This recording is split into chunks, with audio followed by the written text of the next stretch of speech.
ध्यानाभ्यास के लिए कृपया अपने नेत्रों को बंद कर लीजिए।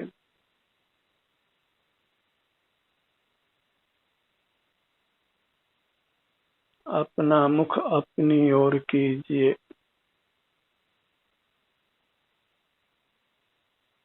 अपने ही सिर से पैरों तक अपने ही शरीर का एहसास करिए।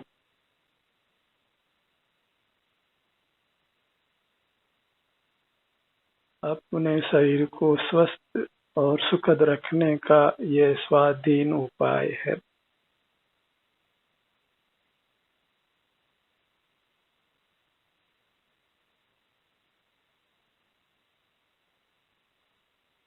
अपना मुख अपनी ओर करने से अपने स्वास्थ्य में सुधार आता है, सुखद अनुभूति होती है।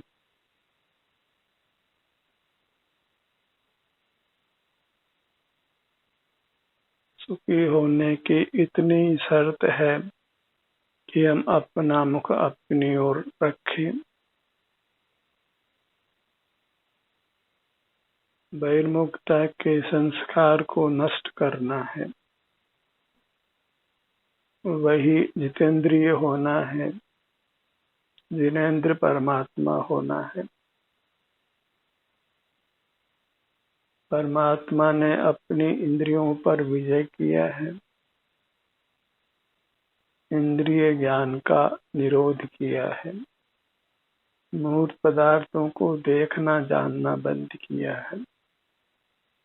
जानने के नाम पर मूर्त पदार्थ ही जानने में आते हैं, अमूर्त पदार्थ जानने में नहीं आते।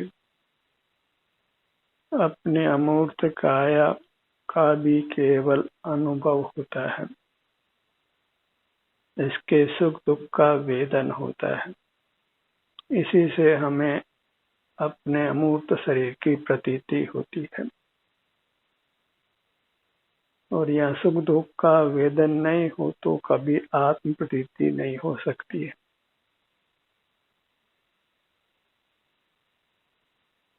जीव सुख दुख के बिना एक क्षण भी नहीं है। चुनाव इतना ही है कि बहिर्मुख रहकर वैश्विक सुख दुख का अनुभव करें या अंतर्मुख रहकर शारीरिक सुख दुख का अनुभव करें। यदि अंतर्मुख रहकर अपने शारीरिक सुख दुख का अनुभव करते हैं तो फिर हम सन्मार्ग में हैं, मोक्ष मार्ग में हैं। अन्यथा तो संसार मार्ग चल ही रहा है, अनादि से चल रहा है, और इसी प्रकार जीते रहे तो अनंत काल तक चलता ही रहेगा। और बहिर्मुख रहने पर सदा अनुकूलता नहीं होती, नाना प्रतिकूल प्रसंग बनते हैं, वध बंधन आदि नाना दुख होते हैं, क्षुधा त्रसा और रोग आदि नाना दुख बहिर्मुखता में हम सहन करते ही हैं। दुख का प्रतिपक्ष सुख है, बहिर्मुखता का प्रतिपक्ष अंतर्मुखता है।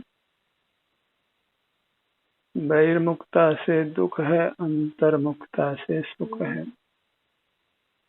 और सुख की कामना है तो अंतर्मुख रहना ही होगा। अपनी अमूर्त काया के सन्मुख रहकर सुख दुख जो भी है वर्तमान में उसको भोगना है। सुख दुख पर हमारा अधिकार नहीं है, हमारा अधिकार बस अपना मुख बाहर रखें या फिर भीतर रखें, इतना ही है।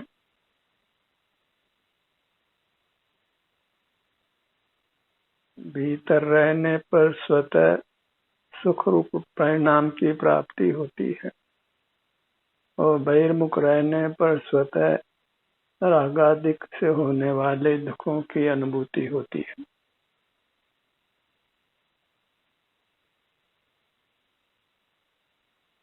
अपना मुख अपनी ओर रखिए, अपनी मुद्रा को लक्ष्य में रखिए।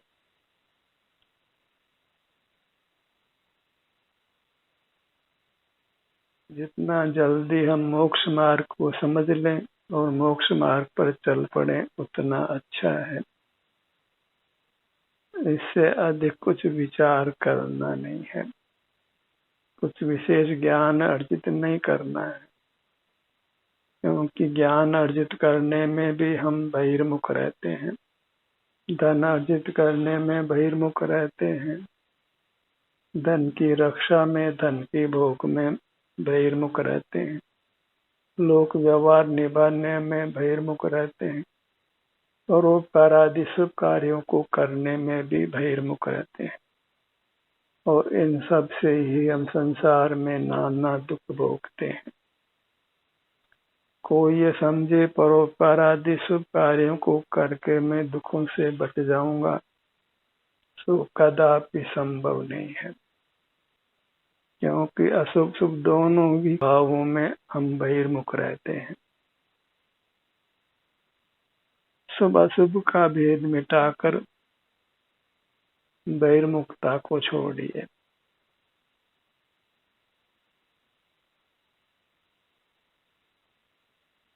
जो बहिर्मुखता में ही अच्छे बुरे का भेद करता है वह फिर बाहर ही रुक जाता है।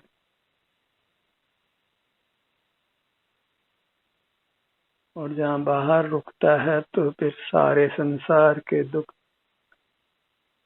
स्वतः अनुभव में आते हैं।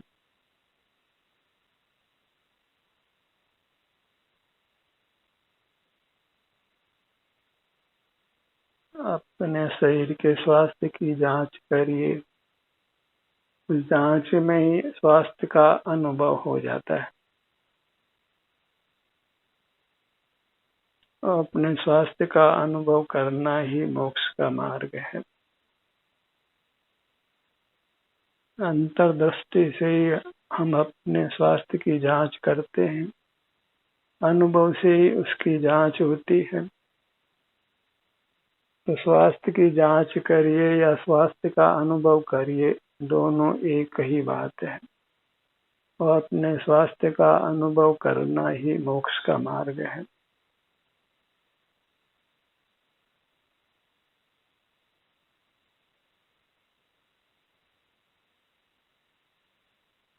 अपने शरीर के विभिन्न भागों में अपने ध्यान को ले जाकर वहाँ के स्वास्थ्य का वेदन करना है, अनुभव करना है।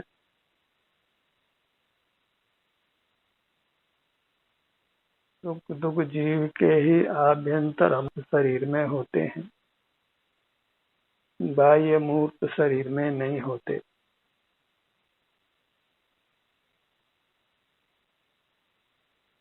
शरीर नाम से केवल मूर्त शरीर को ही जानना, तो फिर वेद ज्ञान ही संभव नहीं है, फिर मोक्ष मार्ग ही संभव नहीं है। क्योंकि एक मूर्त शरीर ग्राह्य नहीं है, दूसरा अमूर्त शरीर ग्राह्य है। दो शरीरों के बीच में भेद विज्ञान करना ही मोक्ष का मार्ग है। एक शरीर हे है और दूसरा शरीर उपादेय है। भेद विज्ञानता सिद्धा सिद्धा किल केचन, अस्य अभाव तो बद्धा बद्धा किल केचन। भेद विज्ञान से ही अब तक जीव परमात्मा हुए हैं, और भेद विज्ञान नहीं करने से ही अब तक संसार में रुल रहे हैं। हम अपने ज्ञान में दो शरीरों को ही खड़ा नहीं करते तो फिर भेद विज्ञान कैसे संभव है। एक शरीर दिखाई देता है और दूसरा शरीर अंतरंग में अमूर्त है, सो अनुभव में आता है, दिखाई नहीं देता। ऐसे दो शरीरों को पहचान कर उनमें भेद ज्ञान करना है। एक शरीर का लक्ष्य नहीं करना है और एक शरीर का लक्ष्य करना है। और हमारे ध्यान का देश शरीर ही है। वह शरीर जीव का है, आत्मा का है। आत्मा का ध्यान करना तो कुछ समझ नहीं पड़ती है। उसको कहा जाए कि अपने शरीर का ध्यान करना माने आत्मा के शरीर का ध्यान करना, तो वह कर सकता है, क्योंकि जीव अमूर्त सही रूप से ही उपलब्ध होता है। उसने सही आकार धारण किया है और आकार से ही वस्तु का परिचय होता है। आत्मा का ध्यान करने के लिए आत्मा का आकार जानना जरूरी है। और आत्मा को निराकार मान लिया जाए तो फिर उसका ध्यान कदापि नहीं हो सकता है। जगत में कोई वस्तु निराकार नहीं होती है। हर वस्तु का कोई न कोई आकार अवश्य होता है, और आकार नहीं है तो वस्तु ही नहीं है। अपने आकार के सन्मुख ही हमको होना है, और वही मोक्ष का मार्ग है।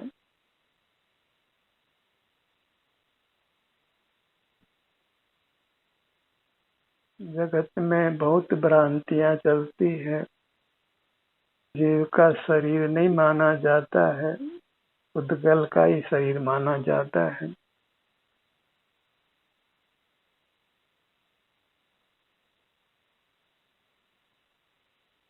और इसलिए शरीर के नाम से ही प्राय जीवों को एलर्जी रहती है।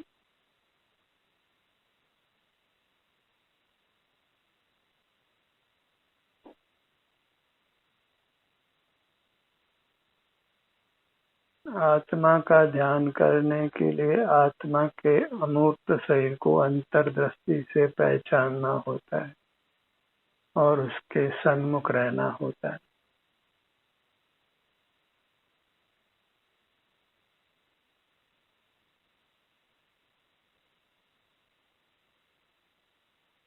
और फिर वहाँ जो भी स्वास्थ्य की स्थिति है उसके संबंध में कुछ विकल्प नहीं करना है। ये दुख है तो दुख का अनुभव नहीं करना है, सुख का ही अनुभव करना है। ऐसा श्रद्धान ठीक नहीं है, क्योंकि अपने शरीर में सुख दुख का होना वह हमारे हाथ में नहीं है। जब हम अपने आभ्यंतर शरीर के सन्मुख होते हैं तो जो भी सुख या दुख की दशा है वह हमारे अनुभव में आती है, और वहाँ भेद विज्ञान करना योग्य नहीं है। भेद विज्ञान करना है तो वैश्विक सुख दुख में और शारीरिक सुख दुख में करना है।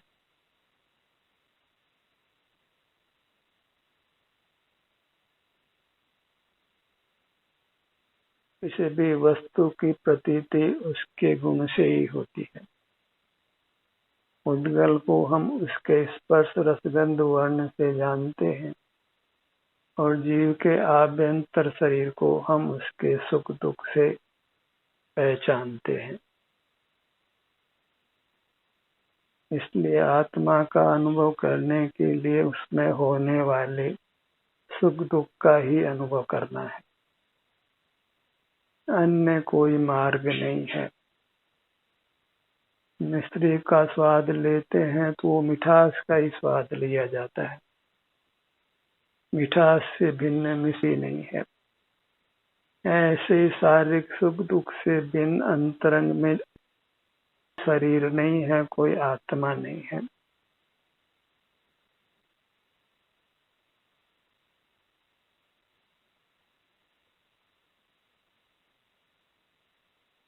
अपना विस्तार लक्ष्य में लीजिए, वहाँ होने वाले सुख दुख से।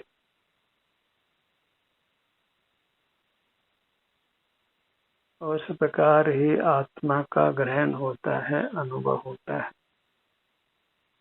वस्तु के विस्तार को और उसकी वृत्ति को ग्रहण करना चाहिए।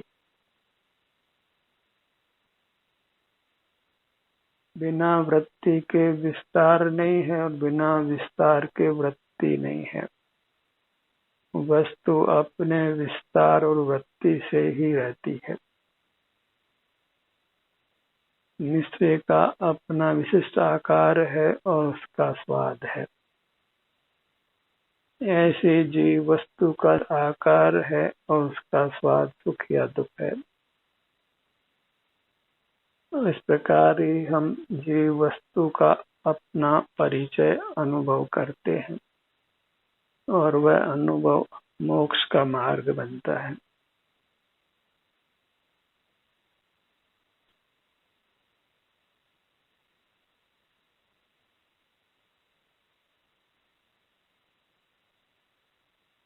जितना समय हम अपने सन्मुख होकर बिताते हैं उतना ही हम अपना हित करते हैं और जगत के सन्मुख जितना रहते हैं उतना ही हम अपना अहित करते हैं, क्योंकि बाहर में ही हमने पदार्थों का अर्जन किया है, रक्षण किया है, भोग किया है, उन पर हमारी बहुत निर्भरता है। इसलिए रात दिन बाह्य पदार्थों के अर्जन रक्षण भोग में ही हमारी बुद्धि प्रवृत्त रहती है और वहां से छुड़ाना कठिन होता है।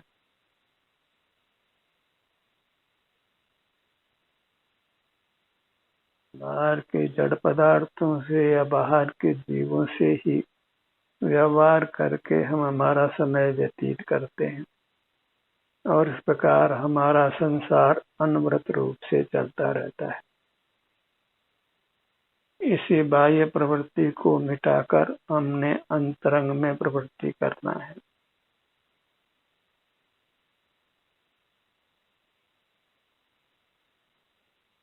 और अभी मनुष्य पर्याय में तो बहुधा शरीर में आराम रहता है, वेदना नहीं रहती। तो उस आराम की स्थिति को ढूंढ ढूंढ कर अनुभव में लीजिए। अपनी हथेलियों को ही अपने शरीर पर फिराकर अनुभव में लीजिए कि आराम वेदना की क्या स्थिति है। और जहाँ आराम है, वेदना नहीं है, तो वहाँ हम सुगमता से ठहर सकते हैं, उसी का अनुभव करते हुए रह सकते हैं। इससे तो हमारे सुख प्राप्ति की मनोकामना की ही पूर्ति होती है।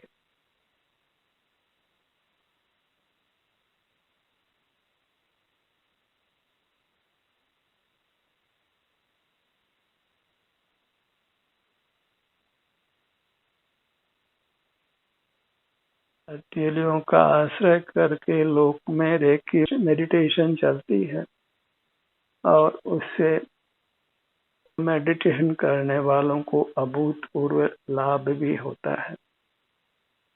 उससे पर का लक्ष्य छूटता है और अपने आभ्यंतर शरीर का लक्ष्य होता है, वहाँ के सुख दुख का अनुभव होता है और वही वास्तव में मोक्ष का मार्ग है।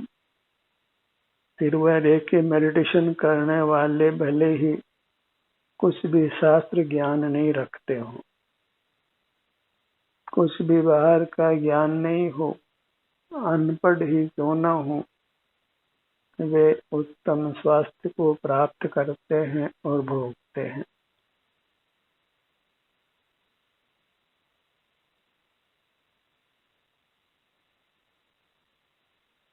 अंतर्दृष्टि करके ही हम उत्तम स्वास्थ्य का सुख लेते हैं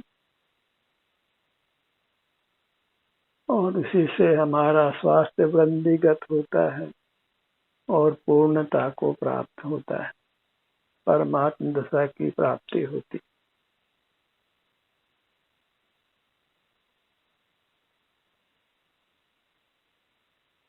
हमको ऐसा समय मिलता है जब कुछ भी काम हमारे पास नहीं होता है।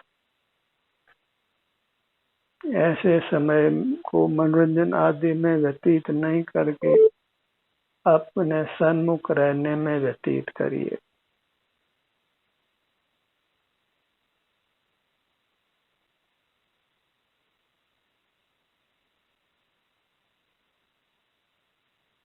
समय नहीं है, इसका बहाना करना योग्य नहीं है।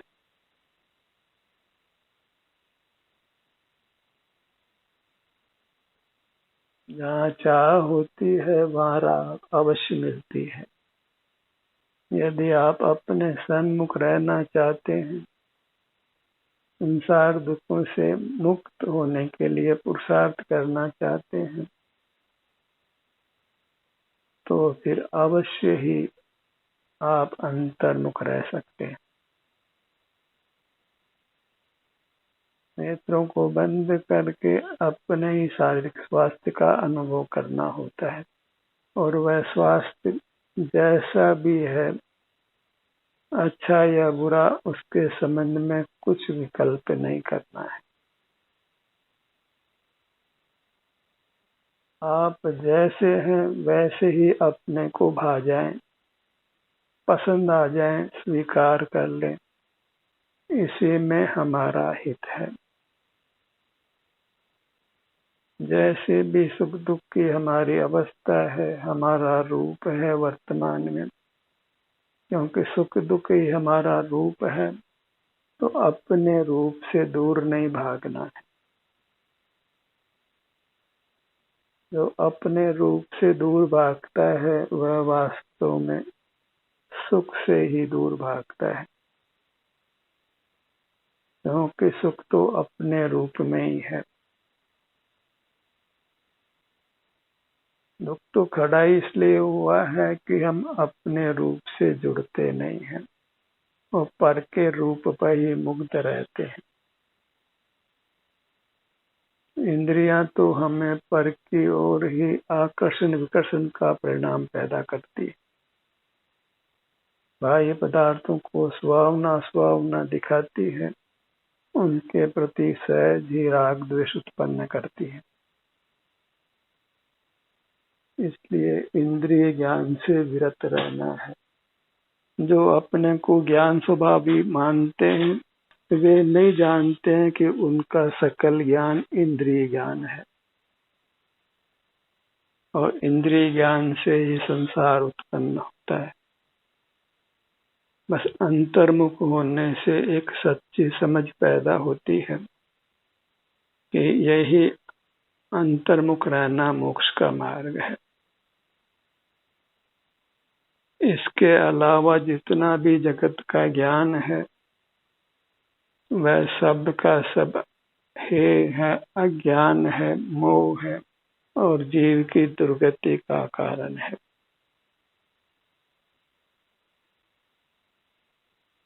मन इंद्रियों से होने वाले ज्ञान का नाम मति ज्ञान है, और अनुभव से जो ज्ञान पैदा होता है, सच्ची समझ पैदा होती है, उसका नाम सुश्रुत ज्ञान है, सम्यक ज्ञान है।